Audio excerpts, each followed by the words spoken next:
आपसे प्रेम ना करता, जो प्रभु आपसे स्नेह ना करता हो, इस संसार में ऐसा कोई नहीं है। प्रभु मैं अकेली नहीं हूं जो प्रभु आपसे स्नेह करता है। कहते रुक्मणी कहती है प्रभु धन्य है आप। आज भगवान ने रुक्मणी की भूरी भूरी प्रशंसा की। धन्य है देवी, आपका अद्भुत प्रेम है। बोल वृंदावन बिहारी लाल की जय, भागवत भगवान की जय। सुखदेव जी महाराज कहते हैं परीक्षित हो, जब व्यक्ति की ज्यादा ख्याति फैलती है तो लोग उनकी नकल करने लग जाते हैं।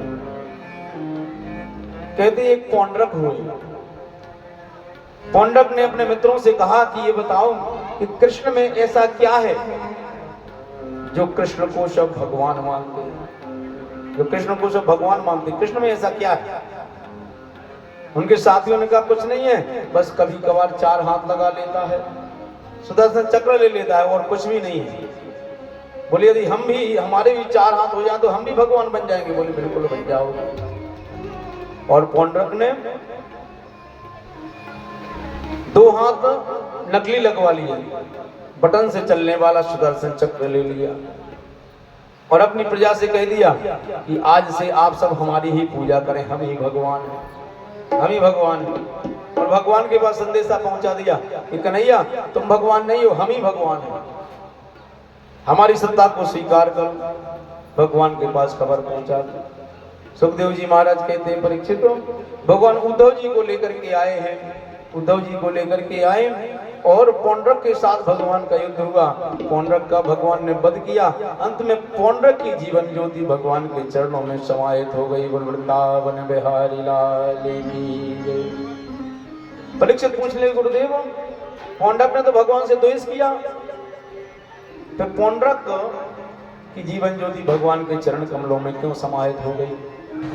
बोले कि देखो, कहते हैं भगवान को चाहे किसी भी भाव से भजे, कामात क्रोधात भयात स्नेहात,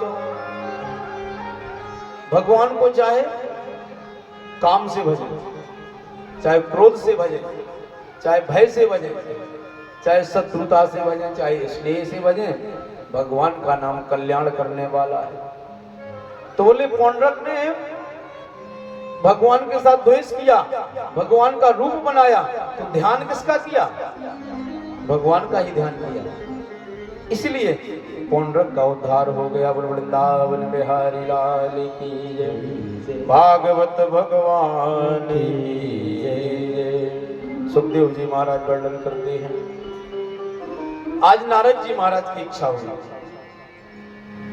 कि चल करके द्वारका में देख के आना चाहिए कि आखिर भगवान 16,108 घरों में कैसे रहते हैं। आज नारद जी महाराज आए, सबसे पहले रुक्मणी के महल में गए। रुक्मणी के महल में जाकर के देखा कि भगवान बैठे हैं और रुक्मणी महारानी भगवान को हवा कर रही है। जमवती के यहाँ पहुंचे, वहां देखा तो भगवान बालभोग कर रहे हैं। सत्य बाबा के यहाँ गए, वहां देखा तो भगवान बालकों के साथ खेल रहे हैं। कालिंदी के यहाँ गए, वहां देखा तो कालिंदी भगवान की सेवा में है। मित्र वृंदा के यहाँ गए, वहां देखा तो भगवान सभासदों के साथ बैठे। जहां जहां भी भगवान गए, सब जगह है, जहां जहां भी नारद जी गए, सब जगह भगवान कुछ ना कुछ करते हुए नारद जी को मिले। अंत में नारद जी भगवान के पास आए, प्रार्थना करने लगे, हे प्रभु धन्य है आपकी लीला, नैवाद्भुतम त्वयि विभो खिल लोकनाथे, मैत्री जनेषु सकलेषु दमखलानां, निःश्रेयसाय हि जगत्स्थिति रक्षणाभ्याम्, स्वैरावतार उर्गाय विदाम सुष्ठु। प्रभु आपकी जय हो। प्रभु यह आप ही कर सकते हैं, आपकी लीला धन्य है प्रभु, आप ये संसार कण कण में व्याप्त हैं। नारद जी ने प्रणाम किया, भगवान ने आने का प्रयोजन पूछा, नारद जी कैसे आगमन हुआ।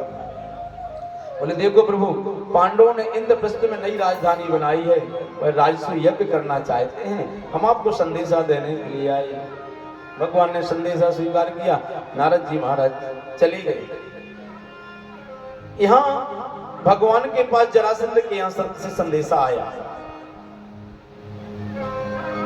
एक दूत आया।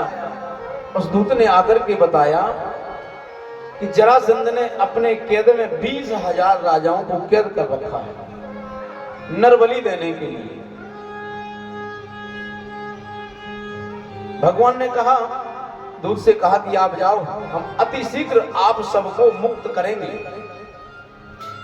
भगवान इंद्रप्रस्थ आए और इंद्रप्रस्थ में पांडवों से कहा कि सब राजाओं ने आपकी सत्ता स्वीकार कर ली, जो आप राजसू यज्ञ कर रहे हैं, सबने स्वीकार कर लिया, सबने स्वीकार कर लिया, केवल जरासंध ने स्वीकार नहीं किया।